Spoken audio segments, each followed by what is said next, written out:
Hello, crafty friends, and welcome to Flosstube. My name is Jessie, and this is mislaidpages. It is Saturday, September 4th. This is not my usual day for for Flosstube, but neither is Wednesday, my usual day for Flosstube. So this week is a little wacky, but it's okay. It's all good. It's all good. So it's been a long week. It's been a busy week. It's been a good week overall, but yeah, it is what it is. So yeah, now we're more than halfway through Saturday, and I'm finally getting around to Flosstube because that's how this week is going. So last weekend was Needlework Expo, the virtual retailer event that I had been going on and on and on about. So that was actually this past Saturday, Sunday, and Monday. I mostly participated on Saturday, got all of my pre-orders in and all that sort of stuff. I did talk to a couple of designers, but not a lot of designers, mostly because I just didn't have the spoons for it this past weekend. It's been a struggle all week to have enough spoons to do the things that I need to do, and there's been a lot to do this week. So not only getting all of the expo orders in, but trying to make sure that I have everything set up for Season of Smalls, which if you watched on Wednesday, I finally got the kickoff video up, and on time. So that was exciting. But there's just a lot of stuff going on. I'm trying to finish this model stitch, and it's just busy. And I'm in like a mental health place where busy like this is very anxiety producing. So I'm stressed, and I'm trying to take care of myself while taking care of all the things. And yeah, so that's where we are. So I actually, just before recording this video, was watching Michelle over at Bendy Stitchy. I was watching her video where she was talking about having some being in kind of a low mental health place, and I appreciated the PSA that she had there because it was very apropos for how I have been feeling this week. And it's just, I will be fine. Don't worry about that. I will be totally fine. I am fine. Um, it's just one of these cycles that we go through. For me, it is at least partly hormonal, because as I've been learning the last several months, ADD and ADHD can be exacerbated by normal menstrual cycle hormones. So that's super duper fun.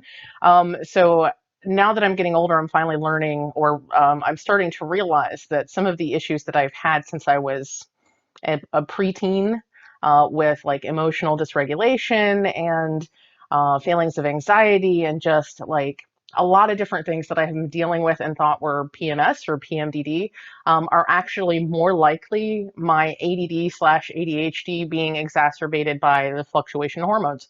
Super fun. Yeah, I won't go into too much detail with that. Folks who have uteruses will understand. It's just keep joking with friends that I'm really done with this whole uterus having thing, and I would like to cancel my subscription, please. Would love to cancel my subscription. I'm done. I don't need it. I don't need the hormones. I don't need any of the stuff. Not using it, not going to use it. Yeah, okay. That's it. So yeah, so like I say, I'm not it it's hormones exacerbating other things that are already going on with me. And having that knowledge makes it somewhat easier to cope because I do understand that this is hopefully temporary, and yeah. So anyway, I'll leave it there. What else is going on? I don't have any happy mail for you this week. I have been getting tons of mail. I have 2 stacks of packages that have already come in from designers from Expo, so that's super fun. And that will be next week's project, most likely. Well, definitely it'll be next week's project.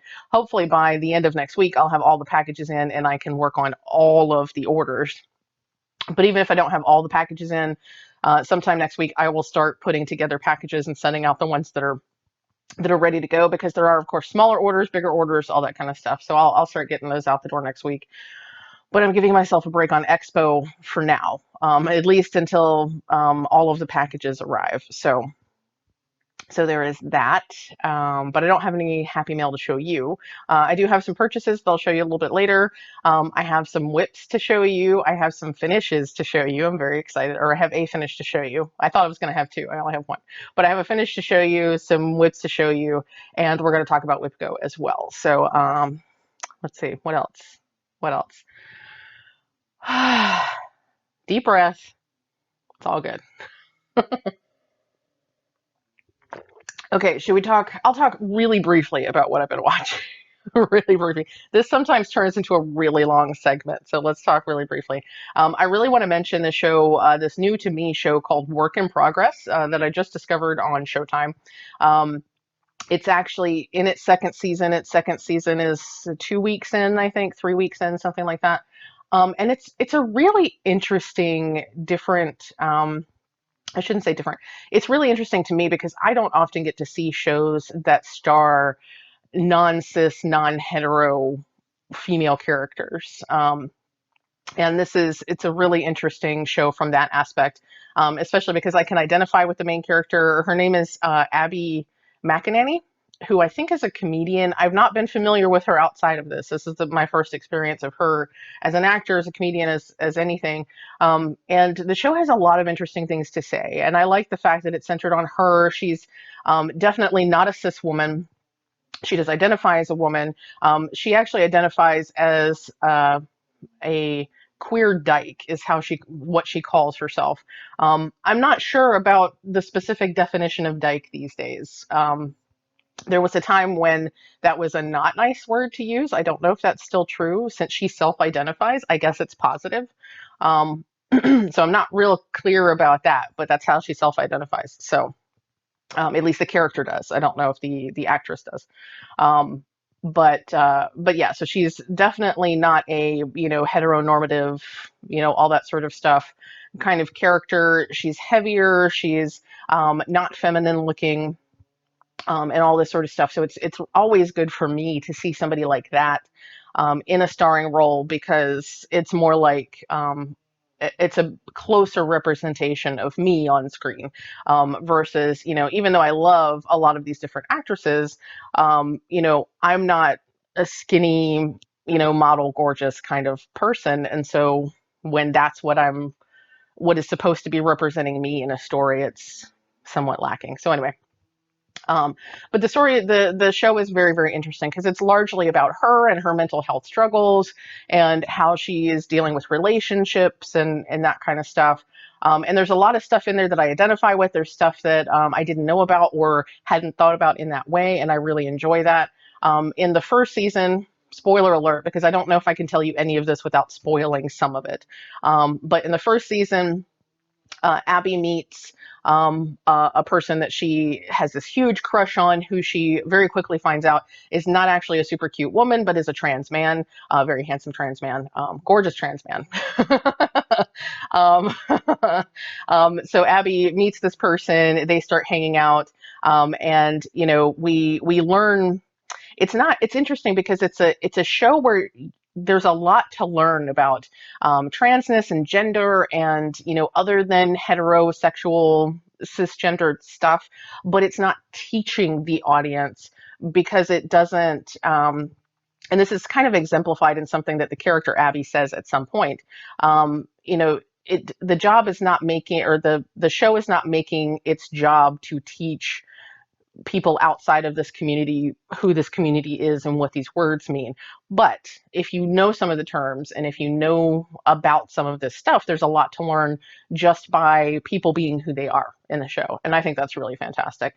And one of my favorite things is that as Abby is developing a relationship with Chris, who is the trans man, they explain sort of at the beginning, or not explain, but it's mentioned at the beginning that Chris is a trans man, and then that's the end of the trans man discussion. At that point, the characters accept that Chris is a trans man, that Chris is a man. That's how Chris identifies, and it's never discussed again. Chris is just allowed to be Chris, and I think that's fantastic. People are just allowed to be who they are. They self-identify at some point when we meet them, and then they're just allowed to be who they are, and they don't become um, defined by those identities in the story. They're just people who are also these things, which is really nice. And one of the things I really, really love is that Chris exemplifies or expresses a lot of things that are really great in relationships, that are like green flags in relationships, like stating boundaries and having conversations about what sex is for that person and wanting to know what sex is for the other person, and what are you okay with, what are you not okay with, what words should we use, what words should we not use. These are the words I don't want to use. These are the things I don't want to have happen. What are your boundaries? What are, I love that. We don't see that enough in film and television and media. We don't see people having those conversations enough, because that's what should be happening in every relationship, regardless of orientation, regardless of gender, every however many people, because it's not just about monogamous relationships either, but any people who are having a relationship with each other should be having discussions about boundaries, should be having discussions about what is okay and what is not okay, and what they like and what they don't like. And that's outside of the sexual realm as well. And I love the fact that it's very organic to this character. It's just something that this person, that Chris is very, very used to. And Chris does that in the relationship. And it's a little strange to Abby. Abby's older. Abby's my age, a little bit older than I am. And I will say, as old as it makes me feel, in my generation, that's not how we did things. So I get Abby's perspective on that. But I also love the fact that for Chris, it's not even a question that this is going to happen. These are discussions that are meant to be happening. And it's not weird, and it's not strange, and it's just, this is how we conduct relationships. I love that. I want to see that more. So anyway, other things happen that were less happy for me, mostly because that's just not how I wanted things to go. I will make one more comment about this show, and then we'll move on to other things. The other thing that I really appreciated and respected, Chris's one boundary is that he doesn't want Abby to ask about his dead name. If you don't know about dead names, Google it.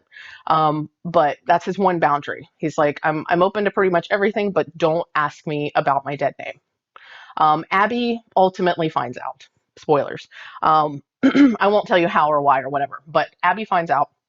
And the thing that I really appreciated and respected was that even though this is a fictional character and theoretically a fictional dead name, in the show, they actually blur out the dead name.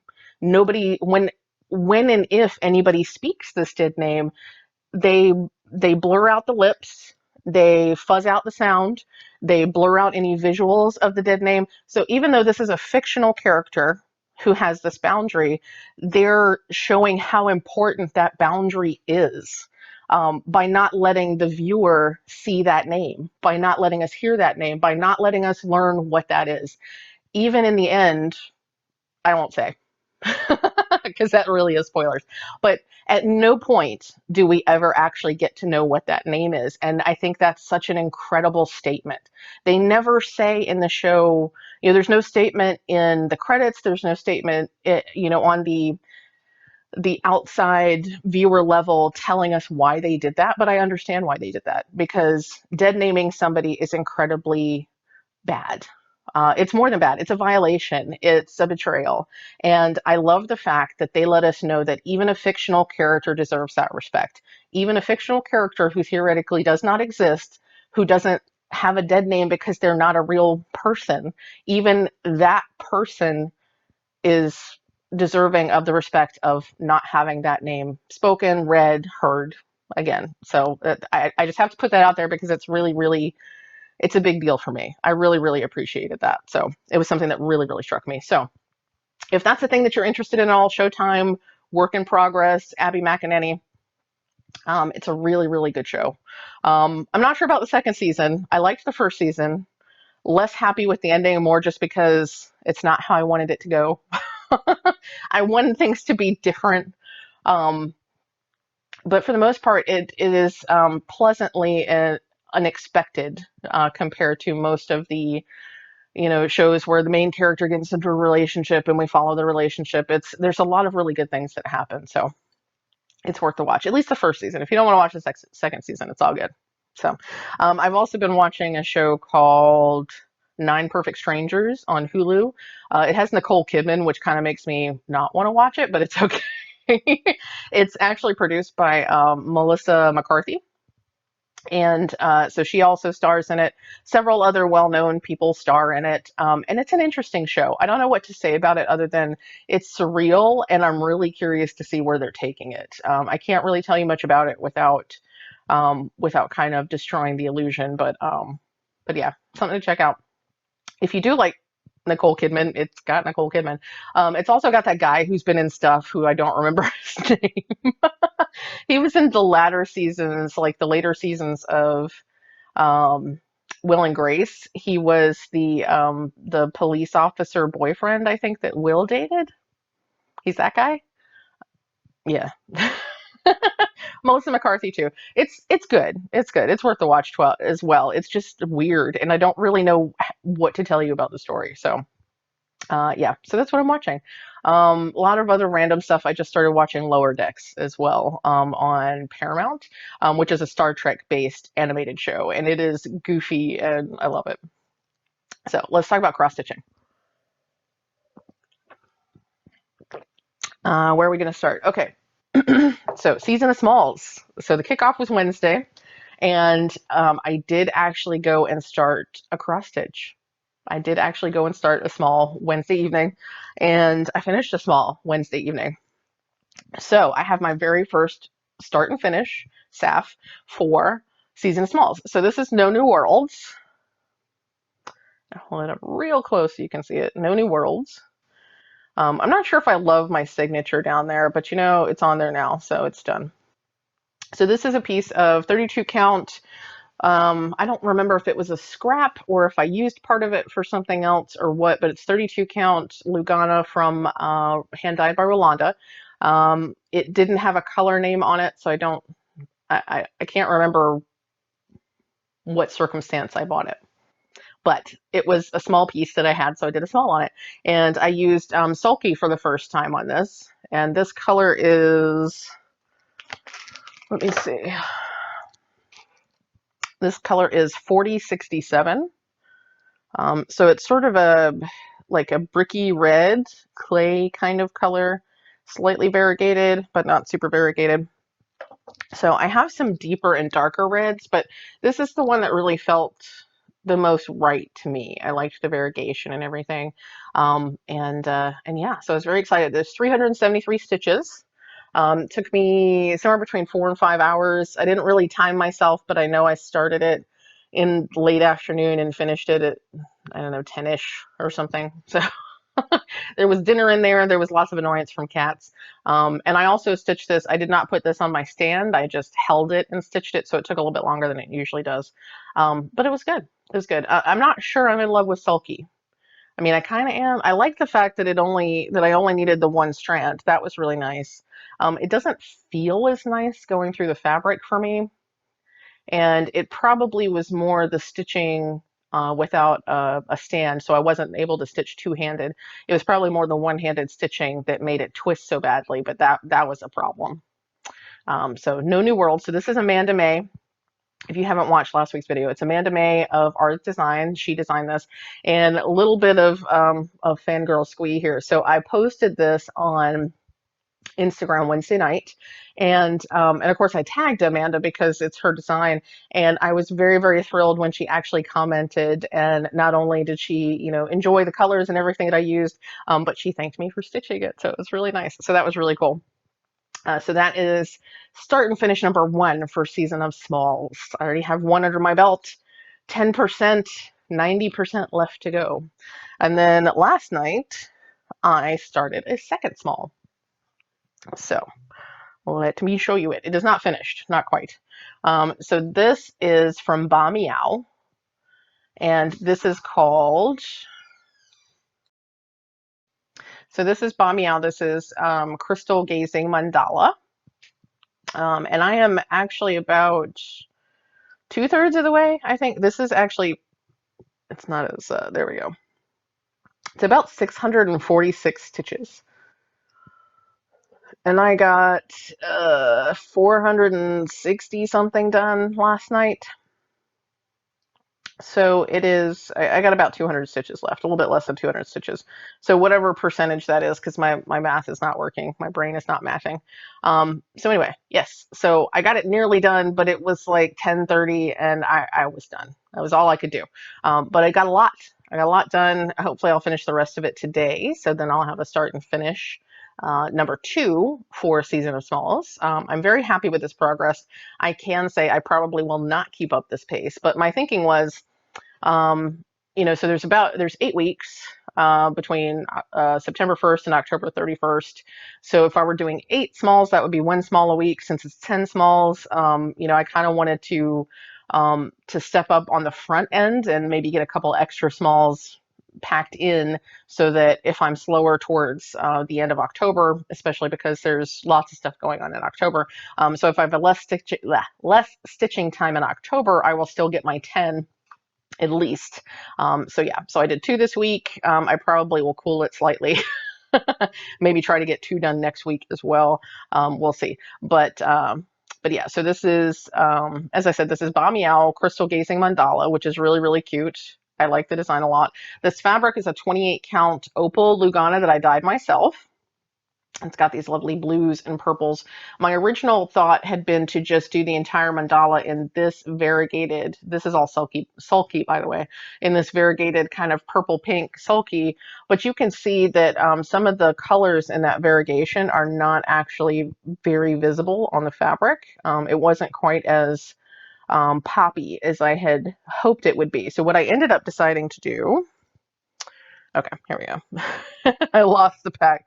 What I ended up deciding to do is actually use this whole sulky thread pack. So here is the color that I started with, that pinky purple variegated, and this is my last color. So I'm going to finish off the kind of orangey yellow color, and then this is going to fill out the rest of the design. This color is 1814. I don't know if these have named colors. But yeah, so that'll fill out the rest of the design. But I decided to use the entire rainbow set because I thought that would be really cool. And I am kind of liking the effect that I'm getting. So this particular set of sulkies is Carol Manning, the Carol Manning Denny the Bouquet collection. I'll just hold it up here. This is the colorway. It's confusing me.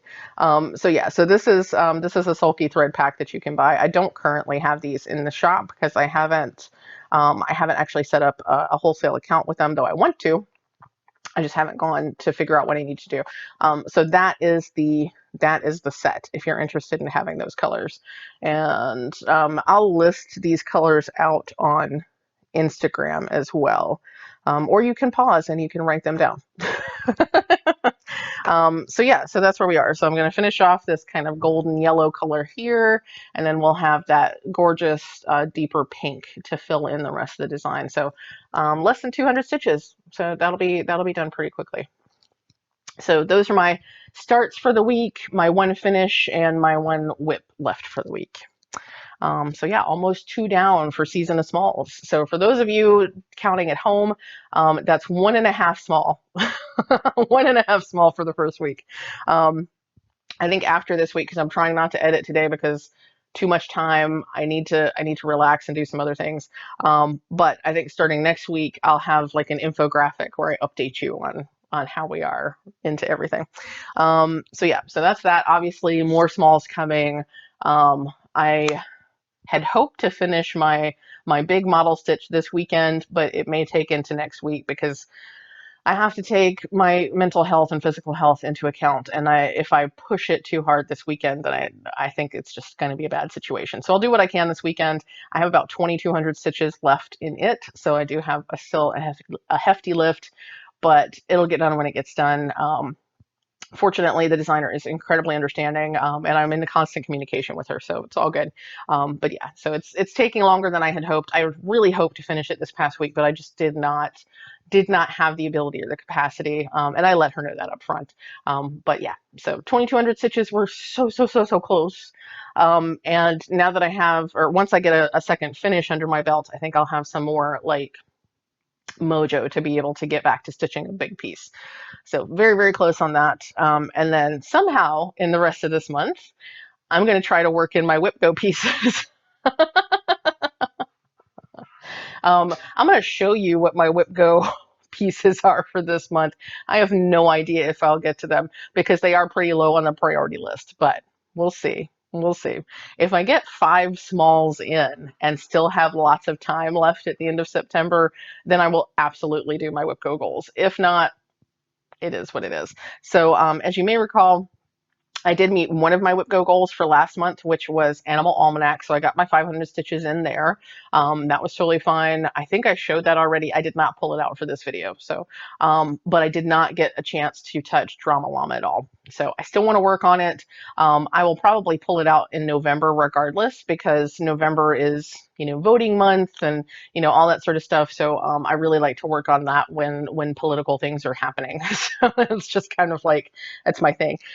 So even if I don't have plans or intentions to bring it out this month, but certainly in November, it will come out, if not before then. So, but this month's whip go goals, the numbers called were 15 and 25. So number 15 is my long dog Pandemic. So this will be back in rotation. My goal is 500. Actually, my goal might be 1,000 stitches. 1,000 stitches is almost certainly not going to happen this month. Might be 500. We'll see. I'm considering adding a third color. Fourth. Yeah, because we have this kind of the sangria color, and then we have the dark decadence. But I also got that new like extra vibrant pinky color from Dying for Cross Stitch, and then we also have the Silks for You bright color. So I might add in that new color as well. I'll see when I get a chance to bring this out and mess with it. We'll see how it goes. So yeah, this is Long Dog Samplers Pandemic, and would love to work on it, especially because it's Sampler September. So if I actually get to work on it, this is a sampler, and so Sampler September. So hopefully I'll get a chance to participate. But obviously my main focus is Marathon for MMIW, and my 10 smalls for Marathon for MMIW. So I'm very excited that I've gotten as much done as I have already. Okay, so that was number 15, Long Dog Pandemic. And then number 25 is my Luminous Fiber Arts Gathering Berries, which, last year I had the delusion that this could be a small. It's not a small, y'all. It looks small. It seems like it's small, but it's not a small for smalls. Not for me anyway. So this is what I got done last September. And as you can see, there's a significant portion left to be stitched here. This is also a 40 count fabric. This is a 40 count mallow, which is like an even weave for the most part. At least it has the feeling and appearance of an even weave, but it's more like a natural raw linen color. And it has some slight slubs and stuff, but it's more even and consistent, like a Lugana versus a linen. Even so, I decided I would try working on this because I had not worked on 40 count before, and I do like the fact that it's fairly even and consistent, but it's not really, it's not easy to stitch on by any stretch of the imagination, and it takes a long time to stitch. It doesn't seem like it would, but it does. So I think my goal is 5 hours for this one because it is a paper chart, so I generally don't count the stitches when I'm doing paper charts. I count the time. Focus, there we go. And the floss I'm using here is Bing Cherry from Classic Colorwork. No, Color and Cotton. Yes, Bing Cherry from Color and Cotton, which is just about my favorite red on the planet. It's gorgeous. So we'll see. We'll see if I get to that. Hopefully I will, but maybe not. Maybe not. So let's do, yeah, so that's the intentions. So more smalls, all the smalls, and I got some whip go stuff, so we'll see how that goes. We're keeping things very loose here because I make lots of plans when I'm in the good mental days, and then I hit the bad mental days and all the plans go. So, so we keep everything loose and we do what we can. That's what we do. So I have a few purchases to show you. Let me show the big ones first because they're taking up the most space. So I got some sleeves from Love You More Studio Co. Sleeves. So these are actually intended to be book sleeves. You can use them to put books in if you choose. That's not how I use them, and that's not how I learned about them either. Because I learned about these from Michelle over at Bendy Stitchy, and so I use these for small projects. These are really great for smalls or smaller projects, or even just for kitting up projects that you are planning on getting to later, which is what I do with a lot of stuff. So if I know that there's a small chart or something, and I have all the pieces together, but I'm not quite ready to stitch it, I love using these to keep track of those because it just makes it easy. So I got this. I can't remember what the fabrics are called. I did have the sheet, but I got rid of it. But it's like paintbrushes and rainbows. So pretty. And I got this one, which is something to do with pride. But it's really awesome. And I got this cool paisley one. And I feel bad that I don't remember the fabrics. Some of these were like one ofs though, so they may not be available on the website. They had a big sale a couple of weeks ago to get rid of inventory so they could bring in new stuff and new fabrics. Ooh, I just noticed this has got like a sparkly fabric on the inside. They do have some different fabrics on the inside. So this one has like the cool version.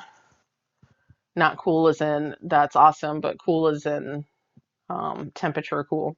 So it's got the cooler version of the warm version on the outside. And then this one, this is actually a batik fabric, I think.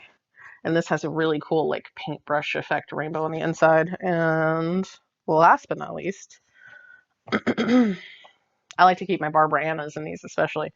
So this is a purple kind of psychedelic magic cat. I don't know. And the inside is like yellow and orange cat. It's really cool. So that's my Love You More Studio Co. They're also doing a new type of label, which I don't know if I like the new label as much. So, or maybe that's an older label. I'm not sure. So this is the label I like. So it's nice and sturdy and tactile, and that's not going anywhere. But this one, I noticed, I don't know if this is newer or older. This is sort of an iron-on one, and I feel like it would peel off pretty easily. I don't like it as much. So I don't know which is newer, but I know that I like that one better. So it seems to me that this one is probably the older one, especially because it doesn't have the rabbit on it. But this is the one I like better. So, but I haven't bought any in a while either. So who knows? I'll probably buy a couple more once they get some new fabrics. I saw some of the new fabrics. They had just gotten a huge fabric shipment the weekend of the Stars Hollow retreat.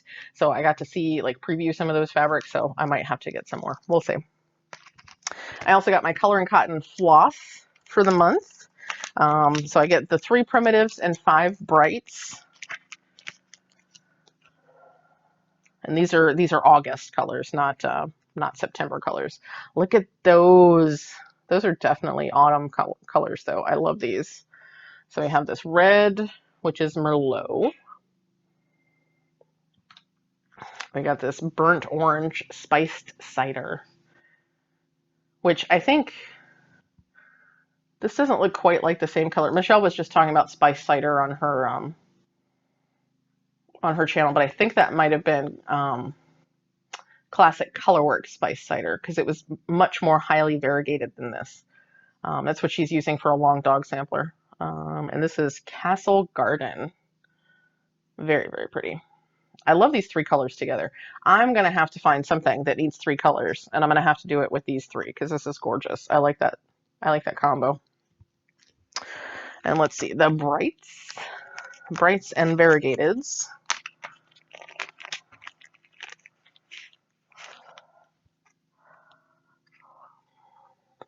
So that is them this month.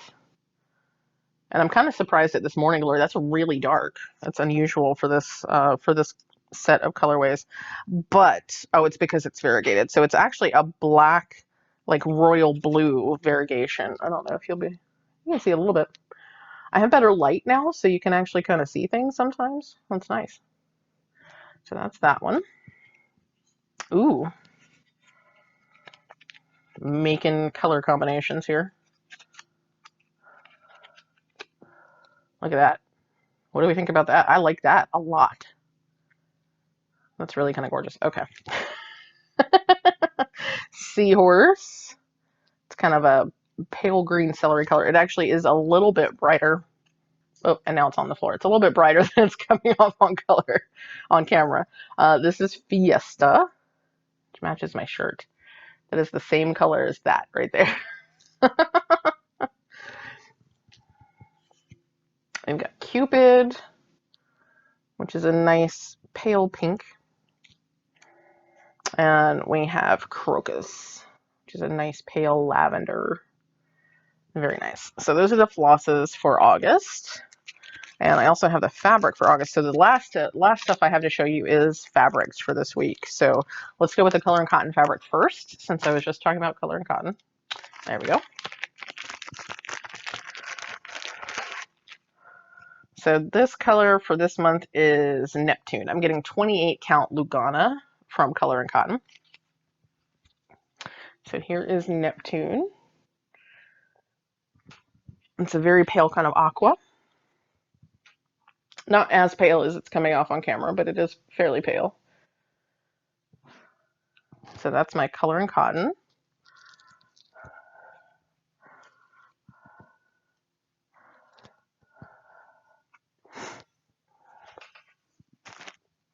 We've also got, I can't remember what the name of this fabric is. It's from Fortnite Fabrics. It's my Expensive Rich Monthly Fabric of the Month Club, but I can't recall the name, and they had an issue with their tags, so it doesn't include the information on the tag, but it should be a 32 count opal Lugana. And I've noticed that instead of serging, they're actually using pinking shears, which I think is kind of cool. The serging is one of the reasons that that I haven't been selling my fabrics very, like, with any regularity whatsoever, is because I don't have a serging machine, and putting a seam on the edges is really time consuming and frustrating and annoying. So this might be an option. I don't mind that instead of a serge. That works for me.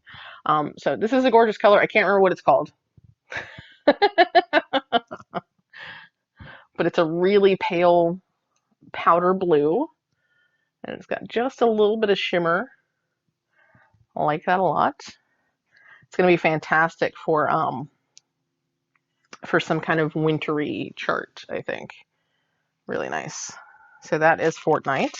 And then lastly, I've got my Be Stitch Me fabric of the month. I get Linen in her neutrals colorway, and I get Jobelin in the standard colorway.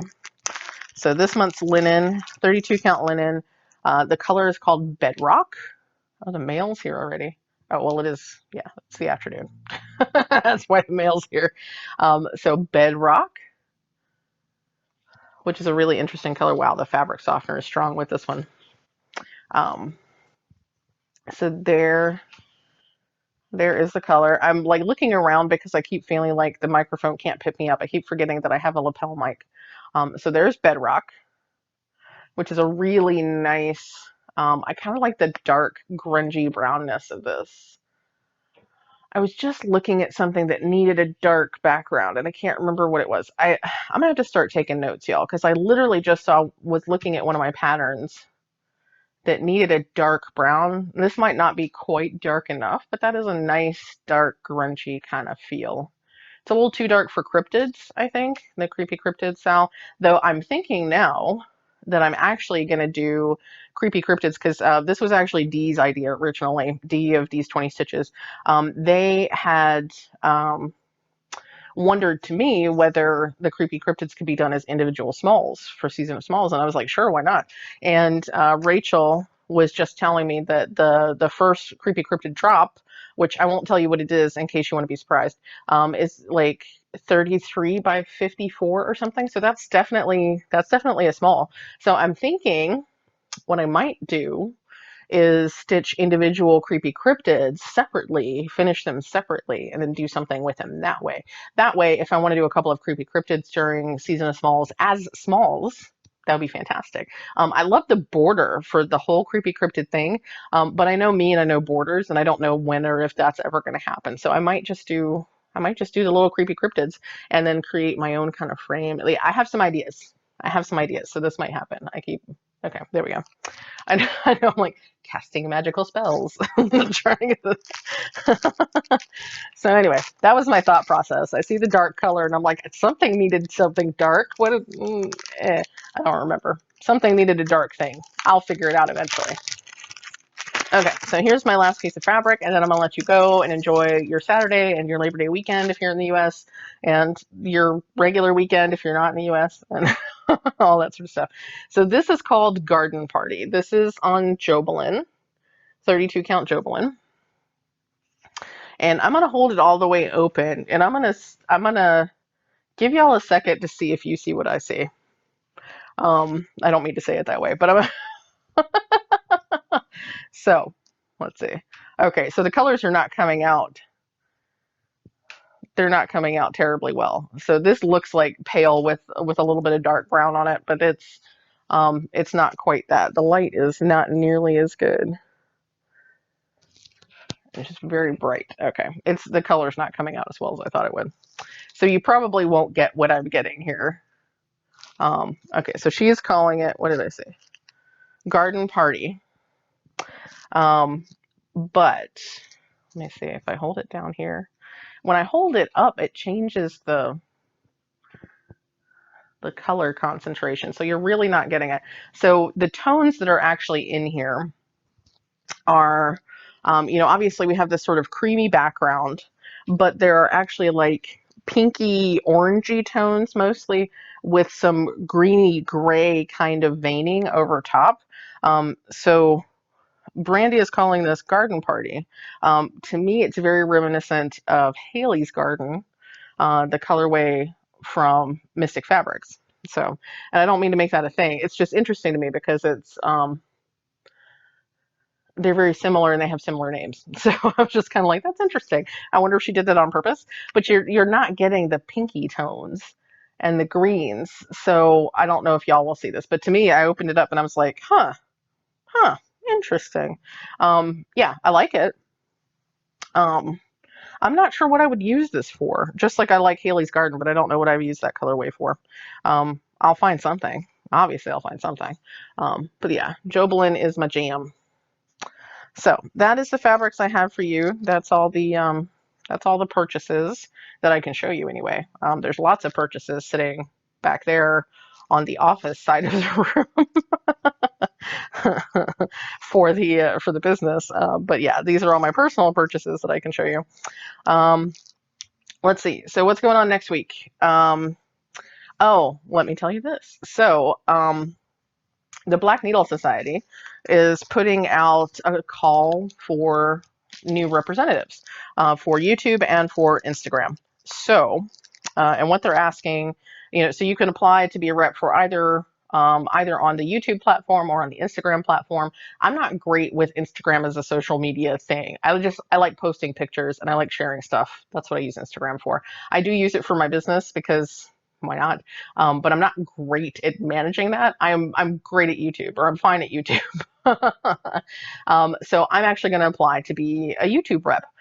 So what that means is I need to create a new video where I answer some questions that they've put out there and everything. And the whole point of this is to try to convince folks that I would be a great rep for the Black Needle Society and show off their boxes in the future, like from January to middle of the year, June or so, show off some of their boxes, do unboxing videos and all that sort of stuff. Basically, a lot of the stuff I'm already doing, just with a few extra details here and there. So it sounds like an awesome job to me. So they've put out a rep search. I want to put together a video that's coming next week. I think the deadline for applications is like the 7th. So sometime between Monday and Wednesday, you'll see an extra video from me for the Black Needle Society. So I'm excited about that. And hopefully, in addition to that or after that, I will get back to normal schedule which should be a knit cast on Wednesday.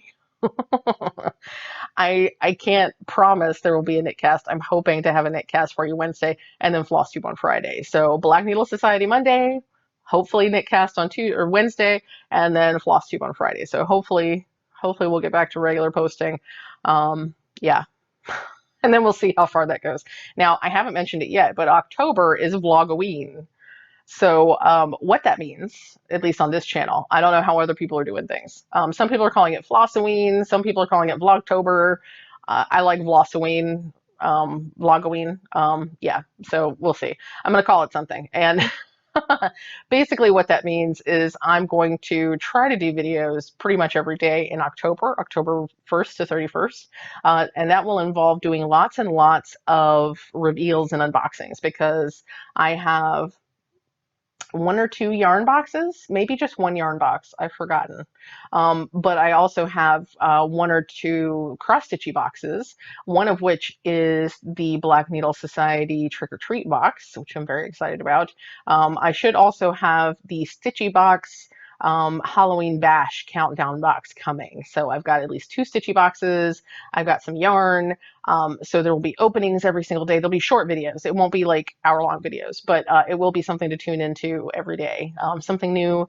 And I'll talk to you a little bit about what I'm crafting, what's going on, and that kind of stuff. So, and that's why I'm calling it Vlogoween, because it's going to be yarn, it's going to be stitchy stuff, it's going to be all the things, not just floss, not just cross stitch. So that's coming up in October too, which is another reason I want to get some smalls under my belt in September. So I've got a little bit more time to do some other things in October.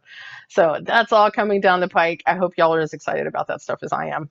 But yeah, for now, I'm going to go ahead and sign off. I'm not going to edit this like at all. I'm going to add the intro and the outro and then be done. So hopefully it's all good. Hopefully everything's fine. I hope you've enjoyed it. I hope you're having a great, or I'm hoping, yeah, I hope you're having the best week and weekend and day and week and month that is available to you. And always remember to stay hydrated. Make sure to take all the meds that you need to take. And remember that you are enough. I love you all. I'll see you next time.